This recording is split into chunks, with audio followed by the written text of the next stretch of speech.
ناظرین، 19ویں اور 20ویں صدی کے اوائل میں ظلم و ستم کا ایک گھناؤنا باپ جس نے برطانوی سامراج کی اصلیت کھول کر رکھ دی۔ ایسا مقام جو کالا پانی کے نام سے جانا گیا، ظلم، تنہائی اور ناقابل تصور شفافیت کا مترادف بن گیا۔ وہ جگہ جہاں برطانوی سلطنت نے بر صغیر کے سب سے خطرناک قیدیوں کو بھیجا، جس کو کالا پانی یا پھر انڈمان جزائر کی جیل بھی کہا جاتا ہے۔ دوستو، کالا پانی یا کالے پانی کا مطلب صرف وہ خطرناک سمندر نہیں تھا، بلکہ یہ ایک ایسی جیل تھی جہاں قیدیوں کی تقدیر تباہ ہو جاتی تھی۔ یہ جیل انڈمان جزائر میں واقع تھی، جو ہندوستان سے ہزاروں میل دور تھی، اور یہ برطانوی نوآبادیاتی طاقت کے خلاف اٹھنے والی آوازوں کو خاموش کرنے کے لیے بنائی گئی تھی۔ برطانویوں نے انڈمان جزائر کو برصغیر کے آزادی پسندوں کے لیے جیل بنا دیا تھا۔ کالا پانی ایک علامت بن گیا تھا، ایک ایسا مقام جہاں برصغیر قوم پرستی کے علمبرداروں کو بھیجا جاتا تھا تاکہ انہیں مکمل طور پر توڑا جا سکے۔ 1857 کے پہلے بڑے انقلاب سے لے کر 1947 تک سینکڑوں آزادی کے سپاہیوں کو انڈمان کی مشہور سیلولر جیل میں بھیجا گیا تھا۔ یہ جیل اتنی سنگین تھی کہ اس کا نام اب تک ذہنوں میں گونجتا ہے، اور یہ برطانوی سلطنت کے ظلم و ستم کا ایک زندہ نمونہ بن گئی۔ دوستو، سیلولر جیل جو کالا پانی کا مرکزی حصہ تھی، 1896 اور 1906 کے درمیان بنائی گئی۔ برطانویوں نے اس جیل کو اس طرح سے ڈیزائن کیا تھا کہ یہ قیدیوں کی روح کو توڑنے اور انہیں جسمانی اور ذہنی طور پر مفلوج کرنے کا ایک آلہ بن سکے۔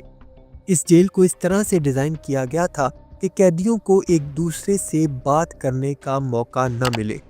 قید میں رہنے والے افراد اتنے الگ تھلگ تھے کہ وہ کبھی بھی ایک دوسرے سے نہیں مل پاتے تھے۔ جیل کی تعمیر کا مقصد یہ تھا کہ قیدیوں کی ذہنی حالت خراب کی جائے اور ان کے اندر مزاحمت کے جذبات ختم کر دیے جائیں۔ ہر سیل ایک قیدی کے لیے مخصوص تھا، اور ان سیلز میں قید ہونے والے افراد سے رابطے کا کوئی موقع نہیں ملتا تھا۔ اس جیل کی فضا انتہائی گرم، گہری اور بے انتہا گندی تھی، جہاں قیدیوں کو زندہ رہنا بہت مشکل ہوتا تھا۔ ملیریا، پیچش اور کولرا جیسے امراض یہاں عام تھے، لیکن ان سب سے بڑھ کر جو سب سے زیادہ دردناک تھا وہ تھا ان قیدیوں کے ساتھ برطانیہ کے محافظوں کا سلوک۔ لیکن کالا پانی کی جیل میں محض تنہائی ہی نہیں تھی، یہاں قید ہوئے افراد پر ہونے والے ظلم و ستم کی بھی کوئی حد نہیں تھی۔ برطانوی حکام نے قیدیوں کو سخت مشقت کے کاموں میں جوت دیا تھا۔ انہیں گرم مرطوب موسمی حالات میں سڑکیں بنانے، پتھر توڑنے اور دیگر سخت کاموں میں مشغول رکھا جاتا تھا۔ انہیں بمشکل خوراک فراہم کی جاتی تھی، اور کام کے دوران انتہائی تھکن کا سامنا ہوتا تھا۔ اگر کوئی قیدی کام پورا نہ کرتا تو اسے تشدد کا سامنا کرنا پڑتا تھا۔ ان میں مار پیٹ، کوڑے لگانا اور دیگر جسمانی سزائیں شامل تھیں، اور ان میں سے ایک سب سے خوفناک سزا چھاجڑا کہلاتی تھی۔ قیدیوں کو ان کی ٹانگوں سے ایک اپکی دھاری پر باندھ کر ان کے جسم کے اوپری حصے کو کھلا چھوڑ دیا جاتا تھا، پھر ان پر مسلسل کوڑے لگائے جاتے تھے، جس سے ان کے جسم پر شدید زخم کے نشان پڑ جاتے تھے۔ یہ طریقہ نہ صرف جسمانی تکلیف دیتا تھا بلکہ ذہنی اذیت کا بھی باعث بنتا تھا۔ کئی قیدیوں کو پانی کے عذاب کا بھی سامنا کرنا پڑتا، اور انہیں بار بار پانی میں ڈبو دیا جاتا تھا تاکہ وہ دم توڑنے کے قریب پہنچ جائے۔ ان سزاؤں کا مقصد صرف قیدیوں کے جسم کو نہیں توڑنا تھا بلکہ ان کی روح کو بھی مروڑ دینا تھا۔ ان عذابوں کا جسمانی اثر بہت تباہ کن تھا، اور بہت سے قیدی جسمانی طور پر ہمیشہ کے لیے معذور ہو گئے، اور ان کے جسموں پر گہرے زخم تھے اور ہڈیاں ٹوٹی ہوئی تھیں۔ لیکن سب سے زیادہ تباہ کن اثر ذہنی تھا۔ تنہائی، مسلسل تشویش اور اذیت کا سامنا کرتے ہوئے بہت سے قیدی ذہنی طور پر مفلوج ہو گئے۔ کچھ قیدی پاگل ہو گئے، کچھ گہری مایوسی کا شکار ہو گئے، اور ان کی زندگی کے دن انتہائی اذیت ناک اور بے امید تھے۔ ناظرین، ویر ساورکر جو کالا پانی کے مشہور قیدیوں میں سے ایک تھے، ان عذابوں سے بچ نکلے اور اپنے تجربات کو اپنی کتابوں میں لکھا۔ ان کی کہانی ان قیدیوں کی مظلومیت اور برطانوی جابرانہ سلوک کو بے نقاب کرتی ہے۔ کالا پانی جیل میں صرف مرد ہی نہیں تھے بلکہ خواتین بھی قید تھیں۔ ان میں سے بیشتر خواتین آزادی کی جدوجہد میں شامل رہنے والی رہنما تھیں اور انہیں بھی مردوں کی طرح وہی ظلم و ستم جھیلنا پڑتا تھا جو مرد جھیلتے تھے۔ ایک ایسی ہی خاتون بیگم حضرت محل تھی جو 1857 کے انقلاب کی ناکامی کے بعد انڈمان جزائر بھیج دی گئی تھیں۔ ان پر بھی وہی ظلم ڈھایا گیا جو مرد قیدیوں پر ہوتا تھا۔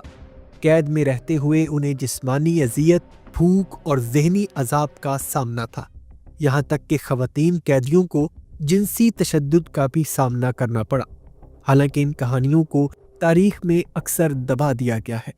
ناظرین، ان تمام اذیتوں کے باوجود کئی قیدیوں نے مزاحمت کی، کچھ نے کام کرنے سے انکار کر دیا، کچھ نے بھوک ہڑتال کی اور چند قیدیوں نے فرار ہونے میں بھی کامیابی حاصل کی۔ لیکن یہ مزاحمت ایک بہت بڑی قیمت پر تھی، اور آج کالا پانی کی سیلولر جیلیں ایک یادگار کے طور پر کھڑی ہیں جو ان قیدیوں کی قربانیوں کی نشانی ہے۔ یہ ایک ایسا مقام ہے جہاں غلامی کے دور میں انسانوں کی روحوں کو توڑنے کی کوشش کی گئی۔ کالا پانی کی کہانی صرف اذیت کی نہیں بلکہ مزاحمت اور عزم کی کہانی ہے۔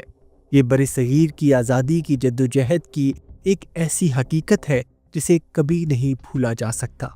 کالا پانی جیل میں صرف مرد ہی نہیں تھے بلکہ خواتین بھی قید تھیں۔